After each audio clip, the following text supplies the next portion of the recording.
Welcome back. So let's try and refine or revise our hash function from the last video just a little bit. So it's still not going to be revolutionary. It's not going to, blow the minds of computer scientists around the world. It's going to be pretty bad, but it's at least a little better than what we had in the last video.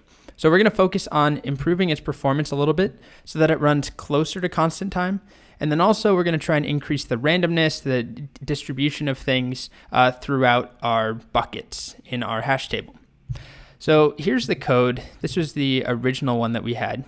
And the first thing we'll do to make it a little bit faster, so if our key length if our key approaches like 200 characters or 500 characters, although there is a maximum length to a string, but let's just ignore that and say as our key becomes 1,000,000 characters, we're not going to loop over every single character. All that we'll do is add in a minimum. So we're going to take math.min between the length of the key and 100. So whichever one of those is smaller is what we're going to actually loop. So if our key is 30 characters, then we're going to just loop 30 times. But if our key is 1,000,000 characters, we'll just do the first 100.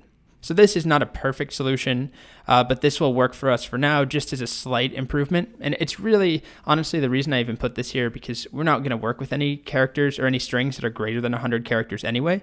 I just included this to really hit on the point that you want your hash function to be as fast as possible. But we're going to work with small strings that are like 10 characters anyway, so this doesn't honestly matter. Now, the second thing that we're going to do is add in prime numbers. So I'm not going to go into a ton of math here because, frankly, I don't understand half of it.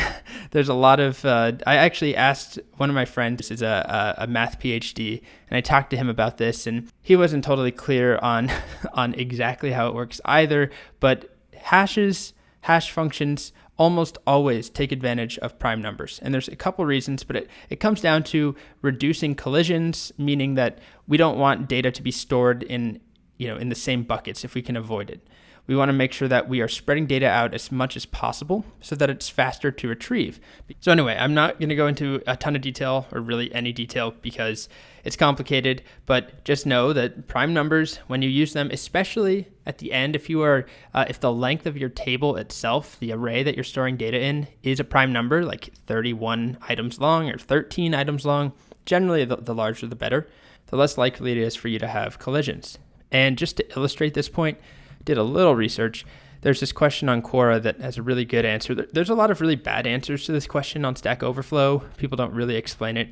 But this, apparently it's from some guest lecture at MIT a while back. And this person ran a little experiment where they hashed 10 million pairs of data, key value pairs, using different hash functions in different sizes of the actual list or the table they stored it in. Some of them were prime and some of them were not. And you can see, let's just take a look at these first two hash functions. For 10 million pairs of data, this is it's called the search cost, basically the measurement of how many collisions there were. So if we take a look, between a prime number, 8191, that's a prime number, 1.92 collisions. Now if we look over here, we use an even number now. Look at all these collisions. This is bad. We don't want more collisions. So just using a different table length, just one number smaller to make it prime, led to a huge, multiple orders of magnitude decrease in the number of collisions. So this is much, much better here. Or the same thing with this, a different hash function. We have 90 is our measurement of the collisions. I don't really know how it's established what 90 actually means, but we can compare that to 4,196 collisions when we use a non-prime length for our list. So the hash table that we're storing things in, it's always good to make it prime. Even if we don't go into a ton of detail on exactly why, you can see here just from this table, changing a prime number, so it's just one number smaller, but a prime number length of the table versus an even number, huge increase or decrease, depending on how you look at it, in the number of collisions. So we're going to use a prime number for our length. Okay, so here's our new hash function where we have our key and our array length. This time we should use an array length that is prime. So let's try hashing, hello, and using 13, and we get 7. Let's try doing goodbye with 13, we get 9. Let's try hi, 10. Cyan, we get 5. Okay, so we're not really going to be able to see if our distribution's any better. It's such a small data set right now, and the length is only 13.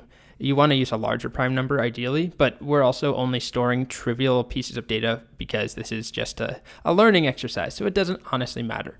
But the improvements we made, in principle at least, are to speed this up so that we set a maximum. We're only going to loop at most 100 characters. So if you pass in a huge piece of data, we're just going to look at the first 100.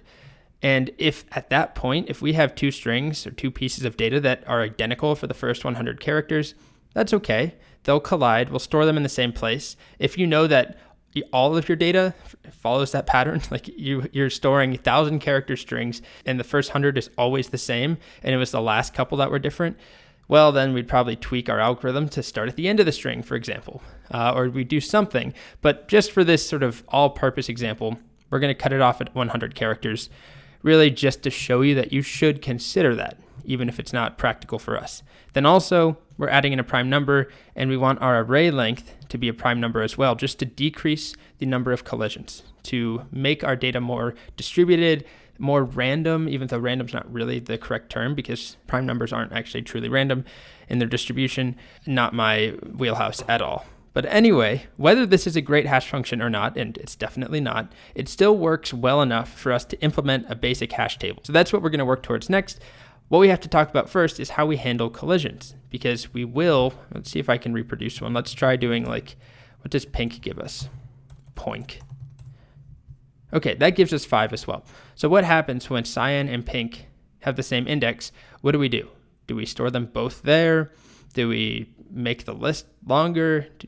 How do we handle it? That's what we'll talk about in the next video. There are 2 solutions, and then we'll actually go and implement one of them, create a full hash table. So that's coming up next. This is our basic hash function, only works for strings. We improved it a little bit. It's sort of constant time, and also we added prime numbers in so that it's slightly better distributed. Okay,